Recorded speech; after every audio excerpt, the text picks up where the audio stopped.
Salut à tous, bienvenue sur cet épisode qui est le 28 et comme je vous ai dit dernièrement, cette fois je vais vous faire un épisode qui est plutôt un épisode de démo où on va voir comment est-ce qu'on fabrique un objet, puisqu'on a beaucoup parlé du réseau, mais le réseau il a une utilisation qui est de faire communiquer les objets. C'est quand même pour ça qu'on fait tout ce boulot de monter le réseau Helium, et aujourd'hui je vais vous montrer comment on réalise un objet, alors en mode proto bien entendu, pas en mode industriel, mais je pense que ça peut être quelque chose d'intéressant. Et pour ça, je vais utiliser le DevKit LoRaWAN qui est produit par Seeed Studio. C'est un DevKit qui vaut 99$, voilà, plus les taxes quand vous allez l'importer, bien entendu. C'est un DevKit qui est quand même assez avancé, il marche avec un Wayo terminal, donc ça permet de faire des trucs qui sont un petit peu costauds. On peut utiliser des choses qui sont moins chères, type par exemple LoRa Radionode, que j'aime beaucoup aussi, qui là est plutôt quelque chose qui tourne autour des 15-20$ dans ces eaux-là. Mais on va pas pouvoir faire tout à fait la même chose, puisque avec celui-là, déjà, on a des sensors qui sont présents. On a un Wayo terminal qui va avoir un écran. Et puis, on va pouvoir faire des trucs genre l'intelligence artificielle embarquée dedans, avec des caméras. Voilà, donc c'est un peu plus costaud. Comme je ne l'ai pas encore bien essayé, ce DevKit, on va jouer avec celui-là.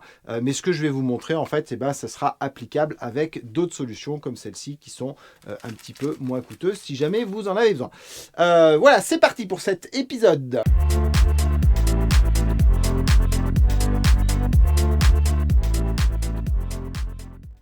Donc, comme je vous ai dit, je vais vous présenter un peu ce DevKit. Donc, c'est un DevKit qui est fabriqué par Seeed Studio, que j'ai reçu il n'y a pas très longtemps.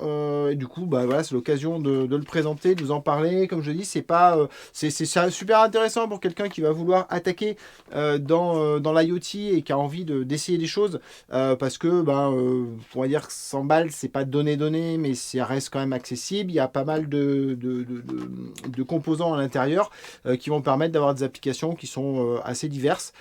Donc du coup, ça peut être un bon kit pour expérimenter. Ça, on va travailler dedans, on va trouver un Wayo terminal. Donc le Wayo terminal, j'en ai déjà parlé plein de fois, c'est un petit terminal sur une base Arduino, assez performant, avec pas mal de mémoire à l'intérieur, pas mal de sensors aussi, un écran, et donc c'est bien pour faire de l'interactif. Par contre, les limites du Wayo terminal, c'est qu'on va pas pouvoir faire un objet qui est autonome pendant très longtemps, tout simplement parce que ça consomme pas mal d'énergie. Voilà, donc c'est plutôt pour s'amuser à découvrir tout ça que vraiment pour faire un objet qui va pouvoir servir par la suite, sauf dans des cas d'application où on a d'usage un peu court, comme le Wayo LoRaWAN Field Tester, qui permet de faire du mapping, ou alors quand il est branché, comme le Wayo Monitor, où dans ce cas-là, pas de souci. Donc vous pouvez avoir des applications comme ça branchées, mais comme je vous ai dit précédemment, si vous voulez un objet qui soit un petit peu plus abandonné dans un coin pendant 6 mois, 1 an, et qui fonctionne avec sa batterie pour une opération relativement simple, on peut utiliser le LoRa Radionode qui lui va coûter très peu cher et qui va être très peu consommateur en énergie. Mais par contre, le LoRa Radionode, il a très peu de mémoire, et donc on va pouvoir faire très peu d'actions en autre que l'émission LoRaWAN. Donc on peut rajouter un capteur type présence, température, voilà, genre de choses, mais on n'ira pas faire des choses très compliquées avec, c'est à savoir. Donc revenons sur notre petit kit Seeed. Je vous ai donc parlé du Wayo Terminal. Le Wayo Terminal, sur ceux qui en ont vu, en dessous, il y a des connecteurs. Ça s'appelle des connecteurs Grove et ça permet de connecter des capteurs. Il y a des entrées-sorties qui permettent de communiquer avec. Et donc du coup, on va retrouver des connecteurs dedans qui permettent de connecter le Wayo Terminal au capteur. Et on va trouver dans la boîte un ensemble de capteurs. Donc là, il y en a plusieurs. Il y en a un qui va contenir une caméra. Donc ça peut être assez rigolo parce que, alors je vous montrerai pas ça parce que c'est compliqué, mais si je joue un peu avec, je vous en parlerai peut-être par la suite. Ça va être un système qui va nous permettre, avec par exemple un petit peu de TinyML, donc du machine learning, l'intelligence artificielle, d'aller peut-être reconnaître des formes, par exemple, genre de choses, grâce à la caméra, et potentiellement faire des actions en rapport avec ça sur le Wayo terminal. On a un capteur que j'ai déjà utilisé qui est un capteur de température, hygrométrie, pression, si je ne me trompe pas de mémoire. On va retrouver un module de communication LoRaWAN, LoRaE5. Donc ça, c'est ce qui va nous permettre de vraiment pouvoir s'amuser avec notre système. Et puis ensuite, on va trouver deux autres capteurs. Un capteur qui est un capteur gaz, donc qui va nous permettre de mesurer un peu, d'une certaine façon, la qualité de l'air en allant regarder les gaz qui sont dans l'air. et un capteur qui est un capteur d'hygrométrie. Donc c'est ce qu'on va faire en fait comme petit device pour l'exemple. Ça va être un capteur qui nous indique l'hygrométrie du sol, ce qui permet de savoir quand est-ce qu'il faut arroser les plantes. Voilà, tout simplement dans les usages. Et puis bon, on verra peut-être, non, on n'en rajoutera pas d'autres parce que sur le Wayo Terminal, il n'y a que 2 connecteurs Grove, donc on ne peut mettre à la fois que 2 connecteurs. Voilà. Si vous voulez plus de connecteurs Grove, le batterie châssis permet d'avoir des connecteurs supplémentaires. Par contre, malheureusement, le batterie châssis, il est rupture de stock, je crois, jusqu'à juin 2023 minimum. Enfin, c'est pas précis hein, quand on est à ce niveau-là, mais grosso modo, ça va être un petit peu compliqué de l'avoir. Donc 2, c'est déjà pas trop mal. Sachant qu'on pourrait bricoler un petit peu en utilisant les connecteurs qui sont derrière le Wayo Terminal pour en rajouter, mais ça commence à devenir un petit peu chaud. Donc, je vais pas rentrer là-dedans. Écoutez, c'est parti pour ce projet. On va passer en mode full screen et comme ça, vous allez pouvoir voir ce que je fais et je vous l'expliquerai en même temps. À tout de suite. Bon alors pour commencer, on va assembler notre Wayo Terminal. Donc on a notre Wayo Terminal qui est ici.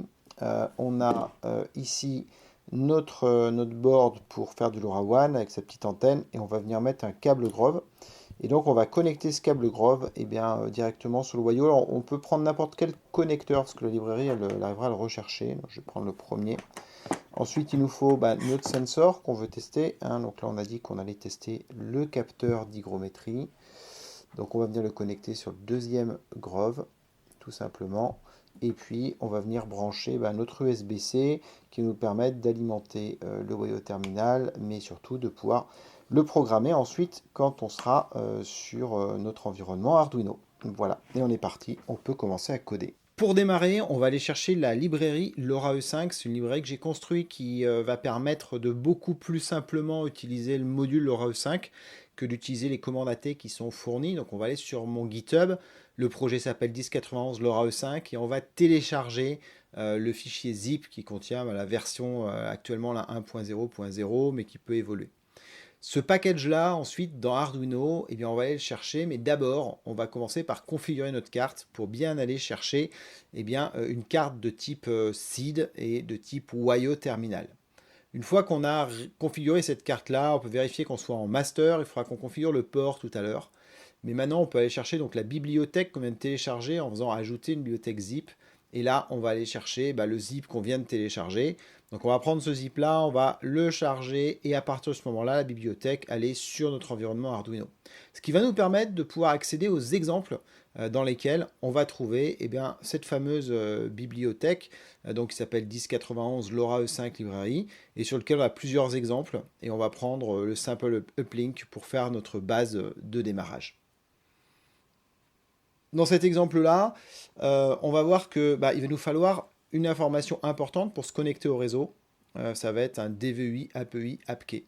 Voilà, d'abord je vais l'enregistrer pour lui donner un nom pour qu'on puisse travailler ailleurs que dans notre partie exemple. Voilà, et donc sur notre système, on va voir que des éléments qui sont importants, ça va récupérer ces 3 credentials, donc DVI qui identifie le device, API qui identifie, puis AppKey qui est la clé de chiffrement.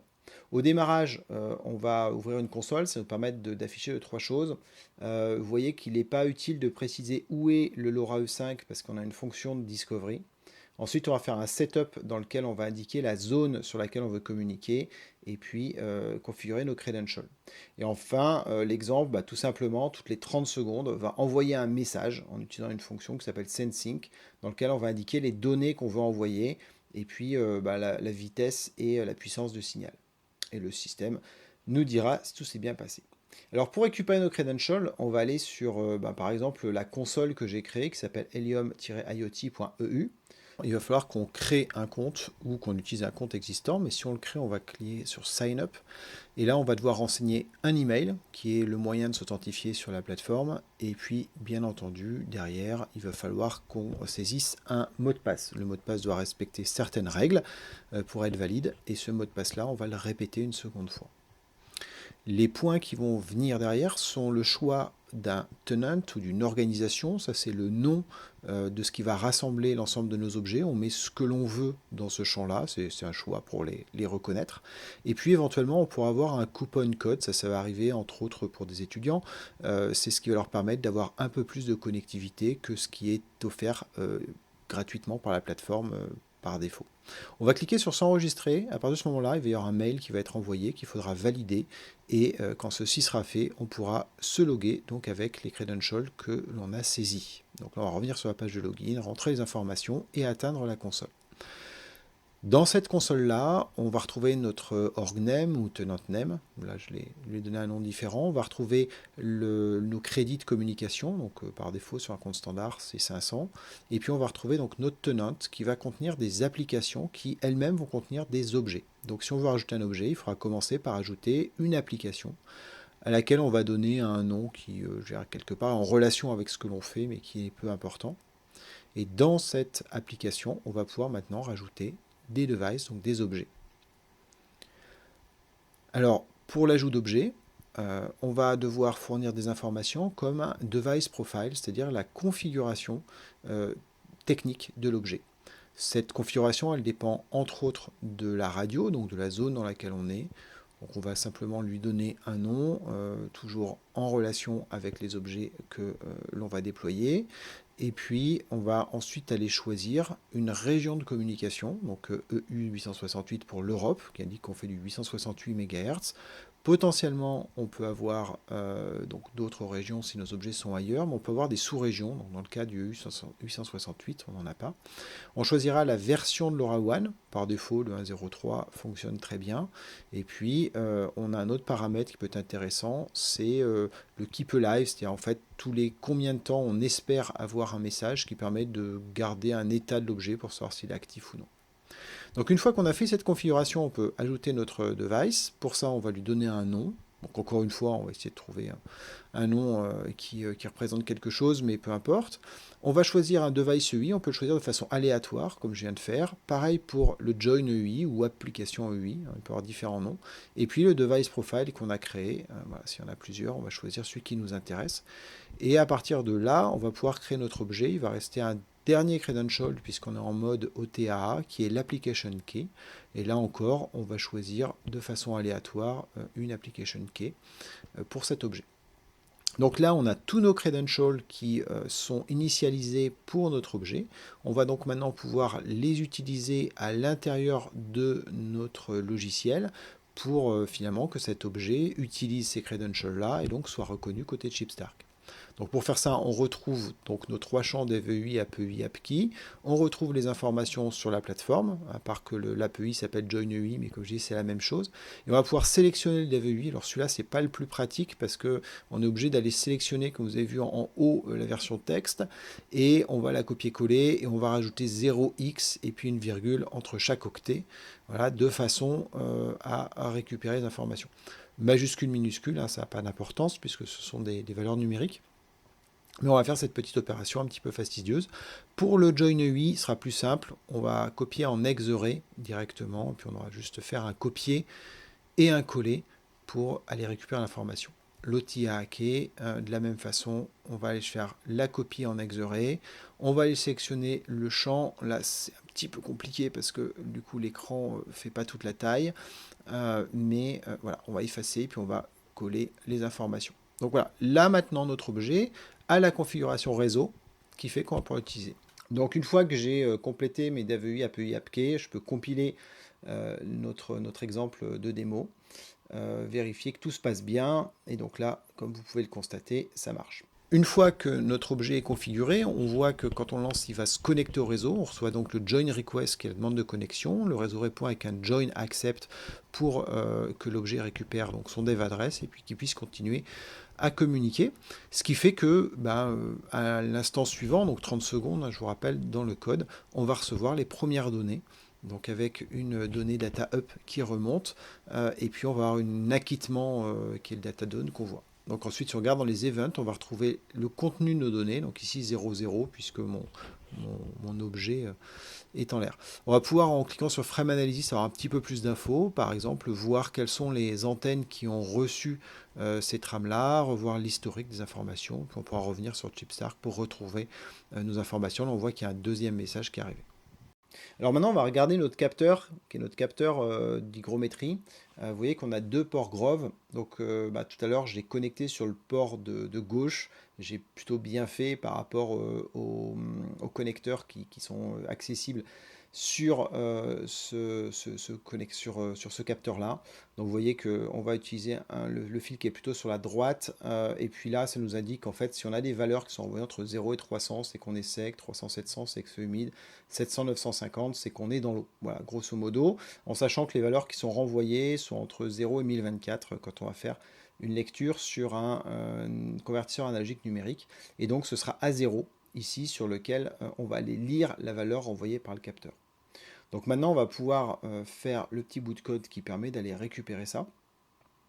Là tout simplement il va falloir qu'on initialise, qu'on configure en fait notre port pour le Grove. Alors ce ne serait pas nécessaire en réalité puisque par défaut en fait ces ports là sont déjà configurés en input, mais bon par habitude, voilà. Donc je dis que ce port A0 qu'on va lire, qui correspond donc au port de lecture du capteur de température, de capteur d'hygrométrie Grove est sur A0.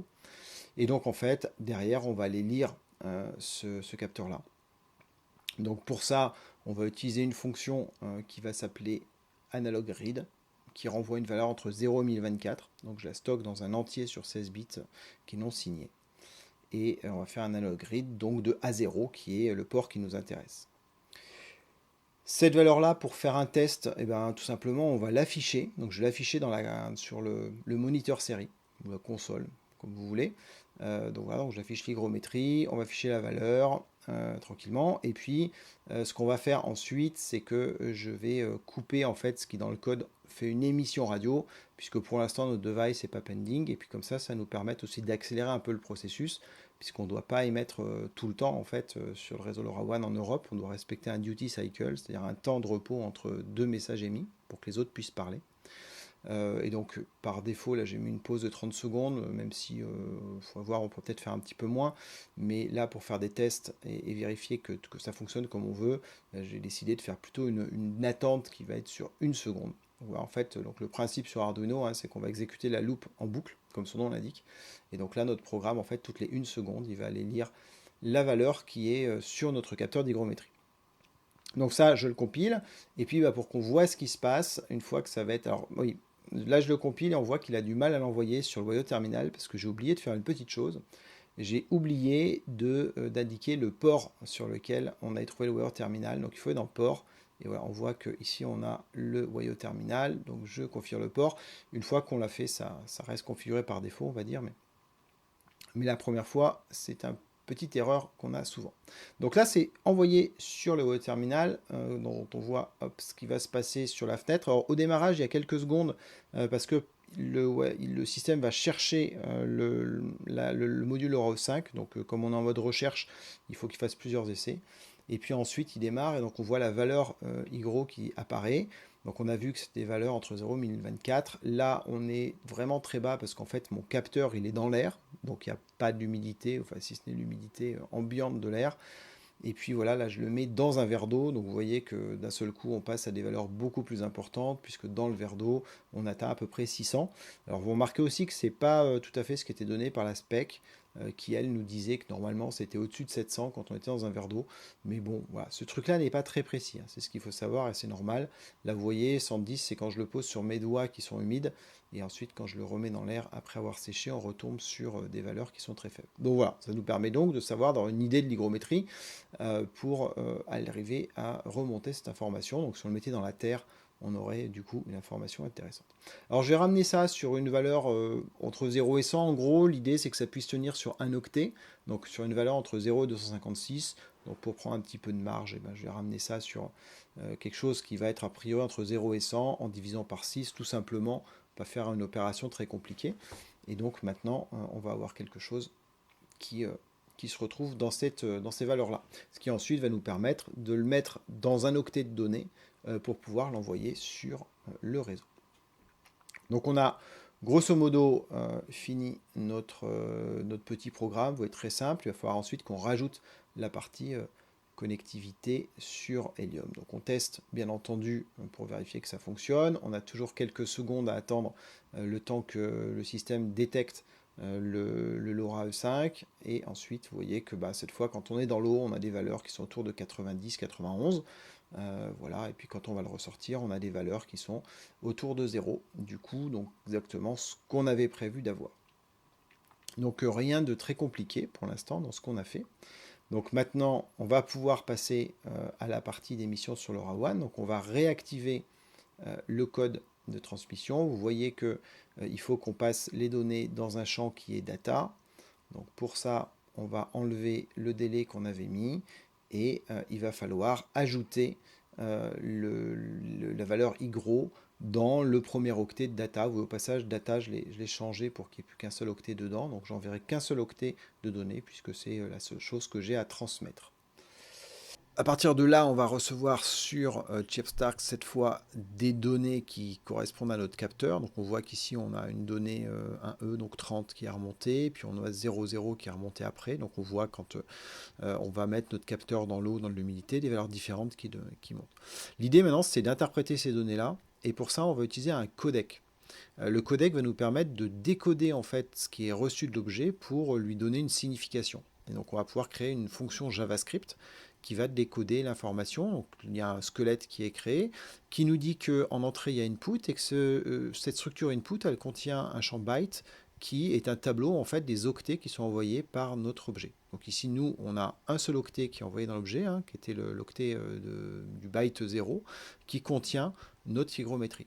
Donc on va simplement remplir igro qui reçoit input de bytes de 0 et ça va faire qu'on va créer un champ igro qui contiendra l'information qui vient de notre objet sous forme d'un nombre. Donc on va valider ça et on va pouvoir aller voir dans Measurement. On va vérifier qu'on soit bien en mode automatique de façon à ce que cette variable en fait elle soit alimentée automatiquement. On va attendre maintenant qu'il y ait une nouvelle trame qui arrive. Donc la dernière est à 16h04. Et il y en a une nouvelle qui ne va pas tarder à arriver. Et voilà, elle est arrivée. Et donc maintenant, si on va dans le Device Profile, on va avoir dans nos measurements un measurement igro, celui qu'on a décodé qui apparaît. Donc on va pouvoir aller choisir son type. Nous, ça va être une valeur absolue, c'est-à-dire qu'il y a toujours une valeur différente qui remonte, ce n'est pas un compteur qui s'incrémente, ce genre de choses. Et on va lui donner le nom qui nous intéresse pour l'afficher. Et voilà, on va le soumettre ça. À partir du moment où on a fait ça, dans ChipStark, on va pouvoir visualiser les données. Alors, ChipStark, ce n'est pas un outil pour faire des dashboards, mais ça peut être pratique pour visualiser des données. Donc il va falloir qu'on ait une nouvelle trame qui arrive, voilà, et on voit que la valeur c'est 70 et elle s'affiche. Par contre, quand on va avoir une nouvelle valeur, en fait, ChipStark étant pas un système de dashboard, ChipStark nous affiche une information à la maille qui est choisie. Donc ici, on a la maille heure, et donc il va nous afficher une information par heure. Si bien que quand j'ai une nouvelle donnée qui arrive comme là, et que je rafraîchis, en fait, je vois que ma valeur est maintenant la somme des deux valeurs reçues, et non plus deux valeurs différentes. Donc il va falloir qu'on travaille différemment pour pouvoir visualiser vraiment une courbe qui ne soit pas une courbe à une maille heure, mais une courbe qui soit détaillée. Au passage, quand on regarde donc dans le détail des events, on va retrouver donc notre objet et notre valeur, ce qui a été décodé, qui va apparaître. On peut retrouver les différentes informations. Et ce qu'on visualise ici, c'est la payload, donc la structure qui est envoyée à l'extérieur quand on va faire une intégration.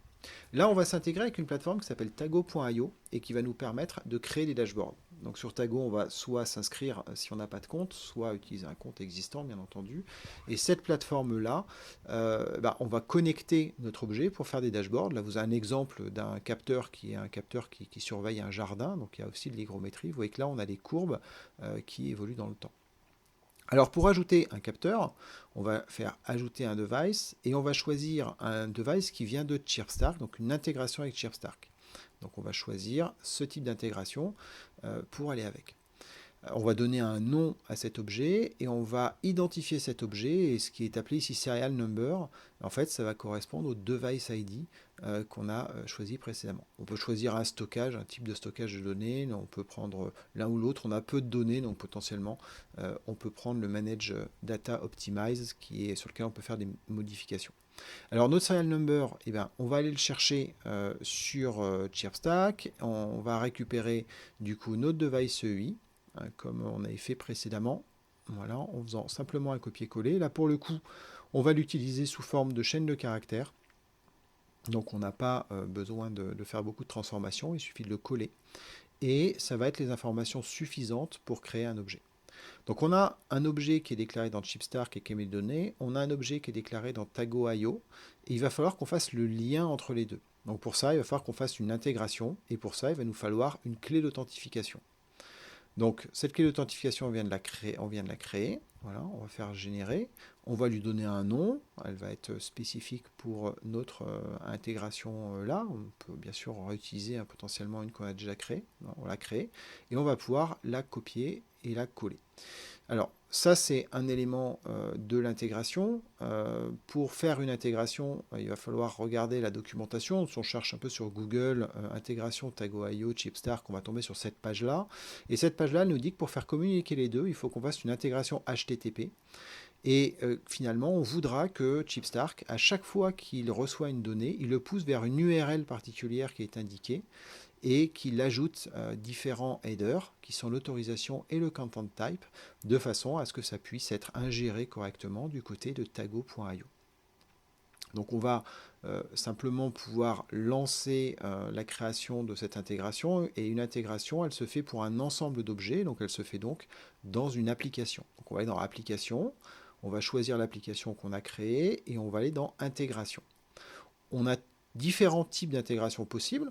On pourrait faire des intégrations alors avec MQTT mais de façon un peu différente, mais on peut faire des intégrations avec GCP, avec Azure, voilà, avec des services classiques ou du HTTP de façon assez basique.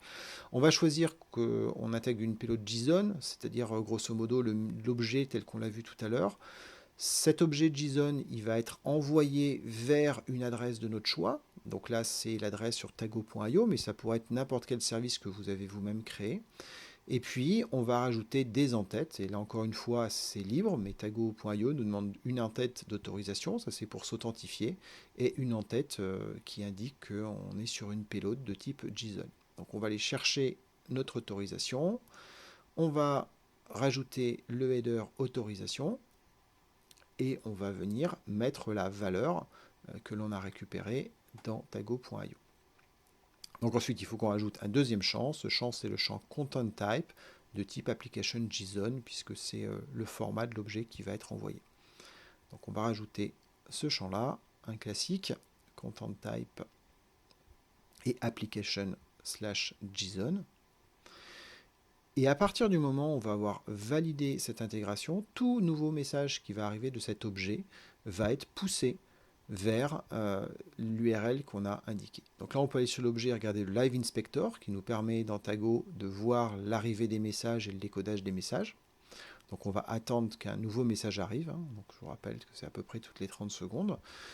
Et une fois que ce message va arriver, il va être affiché et puis on va voir l'ensemble des informations, entre autres le fait qu'il y ait 25 données qui aient été extraits de la payload JSON et qui soient du coup ajoutées dans la base de tago.io. Donc je peux retrouver mon objet et on va pouvoir consulter les variables. Alors nous on a créé une variable qui s'appelle igro, voilà, je vous rappelle, donc on peut voir si on peut visualiser cette variable-là. Et en l'occurrence, on n'a rien qui arrive sous ce format-là. Alors, cette variable igro, vous vous rappelez, était dans un object, qui était une structure qui contenait igro. Et là, on a bien le object qui apparaît, mais on voit que Tago n'a pas su, en fait, lire le contenu du object et extraire les différentes variables qu'il y avait à l'intérieur. Alors, pour faire ça, on va pouvoir aller créer un parseur. Donc on va aller sur l'objet, dans le payload parser, et là on va pouvoir créer de la même façon que tout à l'heure une fonction JavaScript qui va aller chercher l'information et la traiter. Alors comme object n'est pas analysé correctement, on peut repartir d'un champ qui est payload, qu'on n'a pas vu là, et ce champ payload, lui, contient une chaîne de caractères qui contient les valeurs hexadécimales qui sont envoyées par l'objet. Donc je recherche le champ payload. Au passage, là, je l'ai appelé payload, mais c'est un redondant, donc je le renommerai juste après pour l'appeler underscore payload. Donc attention à ça. Et simplement, voilà, donc là, on va aller le reprendre. Donc attention, il va être renommé en underscore payload dans peu de temps. Donc là, on va aller, pour ce champ payload, on va aller transformer son contenu. Donc là, on est sur quelque chose de très simple, parce qu'on a juste un octet, donc on a une chaîne de caractères qu'on peut directement transformer en un nombre. Qui va être décodé en hexadécimal à partir du moment où on rajoute devant 0x, voilà, pour que le JavaScript identifie qu'on ait affaire à une chaîne hexadécimale. Donc, on récupère notre valeur de la payload, on la convertit en un nombre. Donc, ce qui était une chaîne de caractères 00 va devenir 00. Et à partir de ce moment-là, on va pouvoir ajouter ce nombre-là à la structure de décodage. Et c'est là où il va falloir que je renomme correctement le champ payload, sinon on va avoir un conflit entre les deux variables. Voilà. Et quand on va avoir fait ça, eh bien, on va pouvoir aller créer donc la structure qui va bien, qui fait que on va ensuite pouvoir récupérer l'information au milieu des autres informations. Donc pour ça, on rajoute en fait un champ supplémentaire à la payload avec un put, puisque payload est simplement un tableau de structures qui définissent donc des data dans le système. Donc j'ai un payload, je fais un push. Cette structure, elle contient 3 éléments. Un élément qui va être sa valeur, voilà, et un élément qui va être le nom de la variable. Donc là on a une variable qui s'appelle igro. Ensuite on va retrouver le champ value qui doit contenir la valeur qui nous intéresse, donc celle qu'on a récupérée, donc igro, et puis un dernier élément, series, qui est le timestamp auquel cette valeur est arrivée, et du coup on va reprendre le timestamp de la payload, comme ça on n'a pas besoin de s'embêter vraiment avec cette variable là. Alors une fois qu'on a fait cette configuration, eh ben, on peut en voir le résultat en retournant au même endroit où on était tout à l'heure, c'est-à-dire dans le Live Inspector, qui va nous permettre de visualiser les messages qui arrivent.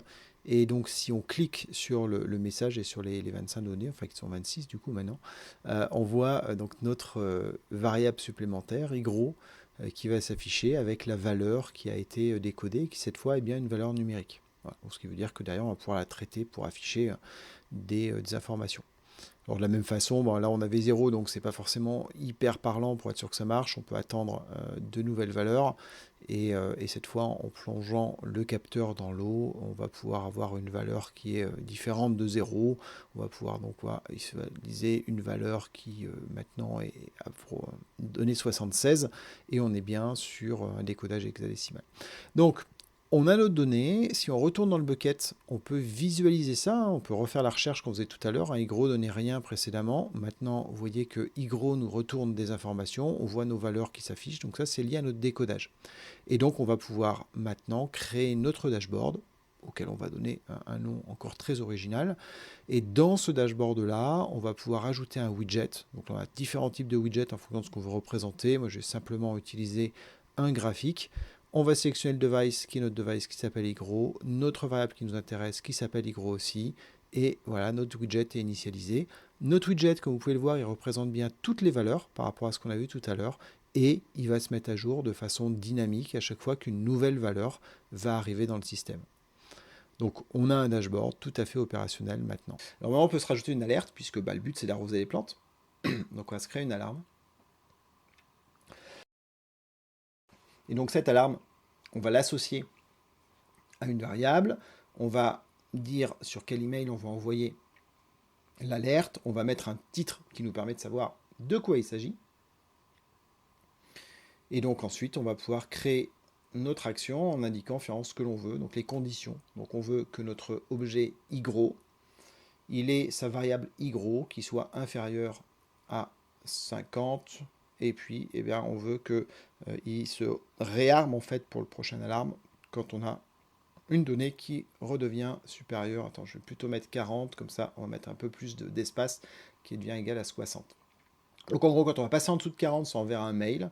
Et ensuite, pour que ça se réarme, il faudra que ça passe à 60. Ça, c'est pour éviter de recevoir des mails si ça oscille entre 40, 45, 38, ainsi de suite, de recevoir plein de mails à chaque fois.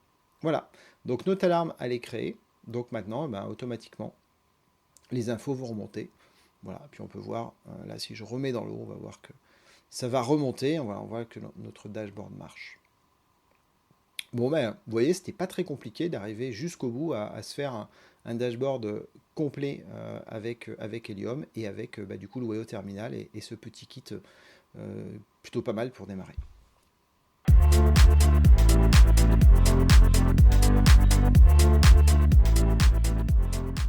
Et c'était cool d'avoir partagé avec vous ce moment pour vous expliquer comment on fait un objet. J'espère que vous avez tout suivi. Vous avez vu comment on peut rapidement coder un petit bout de programme pour arriver à faire un objet connecté. Comment on va le faire relié avec le réseau Helium et comment ensuite on va prendre ces données-là et puis on va pouvoir les afficher en connectant la plateforme d'Helium vers un dashboard qui va nous permettre de regarder les résultats, dashboard comme tago.io qu'on a vu dans cet épisode. Voilà, écoutez, j'espère que ça vous aura donné envie de fabriquer vos propres objets, de coder un petit peu pour ceux qui savent faire ou d'apprendre le code pour ceux qui ne savaient pas faire. Et puis je vous dis à très bientôt pour une autre vidéo. N'oubliez pas de liker, de mettre des petits pouces, des commentaires, de suivre tout ça. Enfin, comme d'habitude, vous connaissez l'histoire. Je vous remercie, à bientôt, ciao!